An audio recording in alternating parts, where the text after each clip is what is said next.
போமெனும் வார்த்தையை துரியனார் சொன்னதும் போர்க்களத்தில் ஓமெனும் சங்கினை ஊதினான் தேரினை ஓட்டி வந்தான்.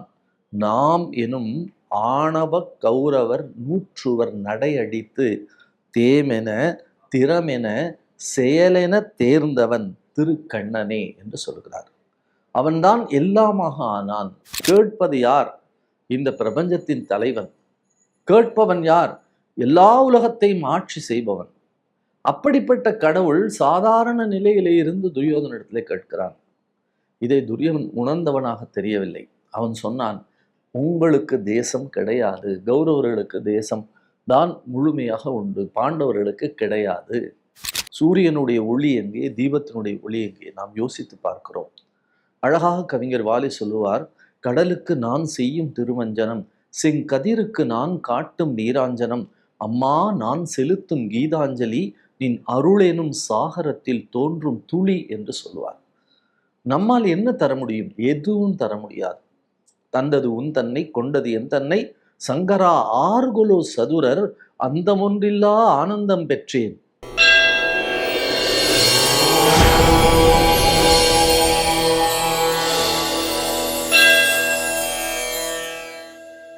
ஸ்ரீவித்யோபாசனாசக்தம் ஸ்ரீவித்யாபீடபூஷணம் ஸ்ரீவித்யா அபிநவம் வந்தே ஸ்ரீ கிருஷ்ணானந்த சத்குரு. தெய்வத்தமிழ் டிவி நேயர்கள் அனைவருக்கும் அன்பான வணக்கம். அன்பிற்குரியவர்களே, கவியரசர் கண்ணதாசனின் கிருஷ்ணர் அந்தாதி பாடல்களை நாம் சிந்தித்துக் கொண்டிருக்கிறோம். இறைவனுக்கு மிக முக்கியமான ஒரு பக்தியை நாம் எப்படி செலுத்துவது, அந்த பக்தியை செலுத்துகிற பொழுது நாம் எப்படி இருக்க வேண்டும் என்பதையெல்லாம் நமக்கு அற்புதமாக இந்த பாடல்கள் தெரிவிக்கின்றன. அதிலும் எல்லாம் இறைவனுடையது, நம்முடையது என்று இந்த உலகத்திலே எதுவும் கிடையாது. இன்னும் சொல்லப்போனால் நாம் இந்த உலகத்திலே விருந்தினர்கள். நாம் விருந்தினர்களாக கொஞ்ச காலம் இந்த உலகத்திலே வந்து வாழ்ந்து விட்டு போகிறோம். ஆனால் நித்தியமாக நிரந்தரமாக இந்த உலகத்திலே இருப்பவர் யார் என்று சொன்னால் இறைவன் தான். ஆனால் நாம் பார்க்கிறோம், நான் அந்த கோயிலுக்கு அப்படி செய்தேன், இந்த சுவாமிக்கு இப்படி செய்தேன், நான் செய்தது மாதிரி யாரும் செய்தது கிடையாது என்றெல்லாம் நாம் இருமாப்போடு பேசிக்கொள்கிறோம். இறைவனுக்கு எதை தர முடியும்? நம்மால் எதுவும் தரவே இயலாது. கம்பர் சொல்லுவார், ஆராதனை என் அறியாமை ஒன்றுமே என்று சொல்வார். என்னுடைய அறியாமையை மட்டும்தான் அவனுக்கு நான் தர முடியுமே தவிர மற்ற எல்லா பொருள்களும் இறைவனுடையது, எல்லாம் அவனுடையது. எல்லாம் அவனுடையதாக இருக்கிற பொழுது நான் எதை தர முடியும்? எங்கிருந்து எடுக்கப்படுகிறதோ அங்கேயே கொடுக்கப்பட்டது என்று நாம் சொல்லுகிறோம் அல்லவா? ஆதிசங்கரர் சொல்லுவார், நாம் கடலுக்கு அபிஷேகம் செய்ய வேண்டுமானால் வெளியிலே இருந்து நீர் எடுத்து போவதில்லை, கடலிலேயே தண்ணீரை எடுத்து கடலுக்கே நாம் அர்க்கியம் விடுகிறோம். ஞாயிற்றுக்கிழமைகளிலே, அதுவும் குறிப்பாக ஆவணி ஞாயிற்றுக்கிழமைகளிலே சூரியனுக்கு பொங்கல் வைத்து படைப்பார்கள் எங்கள் பகுதியிலே. அப்படி சூரியனுக்கு பொங்கல் வைத்து படைக்கிற பொழுது சூரியனுக்கு பூஜையிலே தீப ஆராதனை காட்டுவார்கள் சூடத்தினாலே. சூரியனுடைய ஒளி எங்கே, தீபத்தினுடைய ஒளி எங்கே? நாம் யோசித்து பார்க்கிறோம். அழகாக கவிஞர் வாலி சொல்லுவார், கடலுக்கு நான் செய்யும் திருமஞ்சனம், செங்கதிருக்கு நான் காட்டும் நீராஞ்சனம், அம்மா நான் செலுத்தும் கீதாஞ்சலி, நின் அருளெனும் சாகரத்தில் தோன்றும் துளி என்று சொல்லுவார். நம்மால் என்ன தர முடியும்? எதுவும் தர முடியாது. தந்தது உன் தன்னை, கொண்டது என் தன்னை, சங்கரா ஆர்குலோ சதுரர், அந்தமொன்றில்லா ஆனந்தம் பெற்றேன். யாது நீ பெற்றனை என்பால் என்று கேட்பார். நான் உன்னாலே ஆனந்தத்தை அடைந்திருக்கிறேன், அந்தமொன்றில்லாத ஆனந்தத்தை அடைந்திருக்கிறேன், பேரானந்தத்தை, பரமானந்தத்தை அடைந்திருக்கிறேன். ஆனால் நீ என் மூலமாக எதை பெற்றிருக்கிறாய்? எதுவும் கிடையாது. ஆகையினாலே இறைவனுக்கு நாம் எதுவும் தர முடியாது. அப்படிப்பட்ட இறைவனே வந்து கேட்கிறான் துரியோதனிடத்திலே, பஞ்ச பாண்டவர்களுக்கு உரிய நிலத்தை வழங்கிவிடு என்று சொல்லி. துரியோதனன் தந்தானா? தர மறுத்தான். அதுதான் பாண்டவர்களுக்கும் கௌரவர்களுக்கும் நடந்த பாரத போர். இந்த காட்சியை நமக்கு அழகாக கவியரசர் வடித்து தருகிறார். போமெனும் வார்த்தையை துரியனார் சொன்னதும், போமெனும் வார்த்தையை துரியனார் சொன்னதும் போர்க்களத்தில் ஓமெனும் சங்கினை ஊதினான் தேரினை ஊட்டி வந்தான். போமெனும் வார்த்தையை துரியனார் சொன்னதும் போர்க்களத்தில் ஓமெனும் சங்கினை ஊதினான் தேரினை ஊட்டி வந்தான். நாம் எனும் ஆணவ கௌரவர் நூற்றுவர் நடையடித்து தேமென திறமென செயலென தேர்ந்தவன் திருக்கண்ணனே என்று சொல்கிறார். அவன்தான் எல்லாமாக ஆனான். தேமென செயலென திறனென தேர்ந்தவன் திருக்கண்ணனே. அவன் என்ன செய்தான்? ஓம் எனும் சங்கினை ஊதினான். ஊதுவதற்கான காரணம் என்ன? போம் எனும் வார்த்தையை துரியன் சொன்னான். எங்கே போம் என்று சொன்னான்? நீங்கள் அப்படியே செல்லலாம், இங்கே எதுவும் தர முடியாது என்று சொல்லிவிட்டான். கடவுளே பாதம் தோய நடந்து வந்தான். கடவுளே நடந்து வந்து அங்கே துரியோதனிடத்துல கேட்கிறான், அப்பா, அவர்கள் நீ சொன்னபடி 12 ஆண்டுகள் வனவாசமும் ஓராண்டு காலம் அஜ்ஞாதவாசம் என்று சொல்லக்கூடிய மறைந்திருந்த வாழ்க்கையும் வாழ்ந்து விட்டார்கள். நீ அப்படித்தான் அவர்களுக்கான அந்த கட்டளையை இட்டாய், அவர்களுக்கான நிபந்தனையை விதித்தாய். அவர்கள் தோற்றது உண்மை. அதுவும் தர்மன் உன்னிடத்திலே எல்லாவற்றையும் தோற்றுவிட்டு எல்லாவற்றையும் இழந்து விட்டது உண்மை. அப்பொழுது நீ என்ன சொன்னாய்? அவர்கள் 12 ஆண்டுகள் காடுறை வாழ்க்கையும் ஒரு வருட காலம் மறைந்திருக்கிற வாழ்க்கையும் வாழ வேண்டும் என்று நிபந்தனையை விதித்தீர்கள். நீங்கள் தான் விதித்தீர்கள். அதே போல அவர்கள் நிறைவேற்றி விட்டார்கள். இப்பொழுது நான் அவர்கள் சார்பாக வந்திருக்கிறேன். அவர்கள் சார்பாக உன்னிடத்தில் கேட்கிறேன், என்ன வேண்டும்? அவர்களுக்குரிய பங்கை தா, அவர்களுக்குரிய தேசத்தை தா, அவர்களுக்குரிய வாழ்வை தா.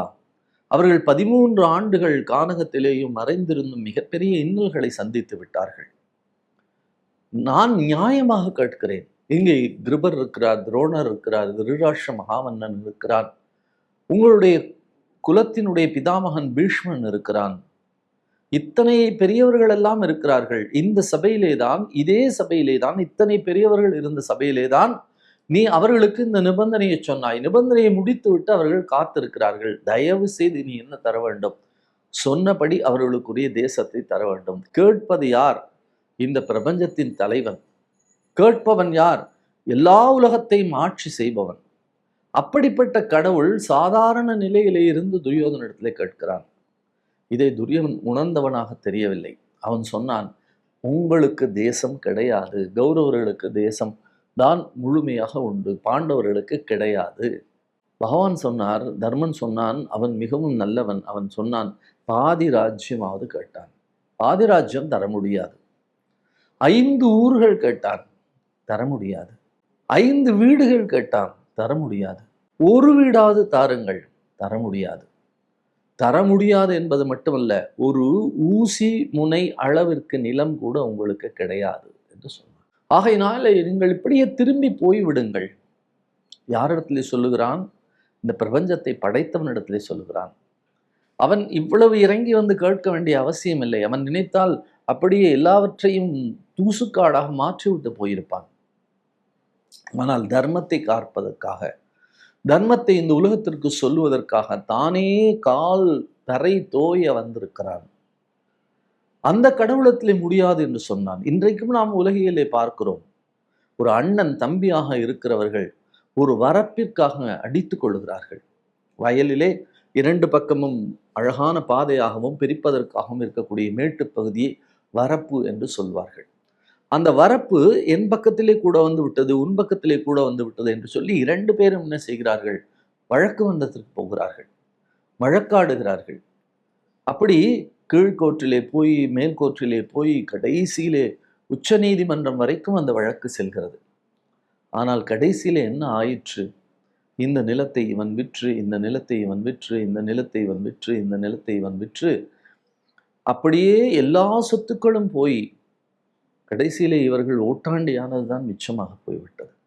அந்த ஒரு வரப்பை அவன் விட்டு கொடுத்திருந்தால் அது தம்பிக்கோ அல்லது அண்ணனுக்கோ நிச்சயமாக அவர்கள் பிழைத்திருப்பார்கள். இப்பொழுது யாராரோ பிழைத்து கொண்டார்கள். யோசித்து பார்க்கிறோம். இன்றைக்கு வரைக்கும் கூட இந்த நிலமகள் சிரிக்கிறாளாம், நீ இவ்வளவு சொத்து வைத்திருக்கிறேன், இந்த ஏக்கர் கணக்கில் வைத்திருக்கிறேன், அத்தனை மாடி கட்டணம் வைத்திருக்கிறேன், இவ்வளவு பெரிய பங்களா வைத்திருக்கிறேன், எல்லாம் என்னுடையது, எல்லாம் என்னுடையது என்று மனிதன் பேசுகிற பொழுதெல்லாம் அவள் சிரிப்பாளாம், என்ன எல்லாம் உன்னுடையது? ஒரு காலத்திலே எனக்குள்ளே நீ அடங்கி போக வேண்டியதானடா, ஆடி அடங்கும் வாழ்க்கையடா, 6 அடி நிலமே சொந்தமடா என்று கவியரசர் தான் பாடுவார். அத்தகைய வாழ்க்கை, இத்தகைய வாழ்க்கையிலே விட்டு கொடுக்காத வாழ்க்கை எதற்கு? விட்டு கொடுப்பவர்கள் கெட்டு போவதில்லை, கெட்டு போபவர்கள் விட்டு கொடுப்பதில்லை என்று சொல்லுவான் போலே துரியோதனன் முடியாது என்று சொன்னான். போம் எனும் வார்த்தையை துரியனார் சொன்னதும் போர்க்களத்தில் ஓம் எனும் சங்கினை ஊதினான். அவனுடைய பாஞ்சசன்யம் என்று சொல்லக்கூடிய சங்கை கையில் எடுத்தான். நீ போருக்காக பிள்ளையார் சூழி போட்டு விட்டாய், என்னை போ என்று சொன்னாய், என்னை போ என்று சொன்னதோடுக்கான காரணம் என்ன என்று சொன்னால் போருக்கான பிள்ளையார் சூழியை போட்டு விட்டாய். இனி நாம் அடுத்து எங்கே சந்திப்போம் என்று கேட்டால் போர்க்களத்திலே தான் சந்திப்போம் என்று பகவான் சொல்லிவிட்டான். அந்த போர்க்களத்திலே சந்திக்கிற பொழுது அவன் முழுக்க முழுக்க எப்படி இருந்தான்? தர்மத்தை காப்பாற்றுவதற்காக பாண்டவர்கள் பக்கத்திலே துணையாக இருந்தான். ஓம் எனும் வார்த்தையை துரியனார் சொன்னதும் போர்க்களத்தில் ஓம் எனும் சங்கினை ஊதினான். ஓம் எனும் சங்கினை ஊதியதோடு இல்லாமல் அவனையே தேரோட்டினான். அப்படி தேரோட்டி என்ன செய்தான்? நாமெனும் ஆணவ கௌரவர் நூற்றுவர் நடையழித்து அந்த 100 பேரையும் சின்னா பின்னமாக ஆக்கினான்.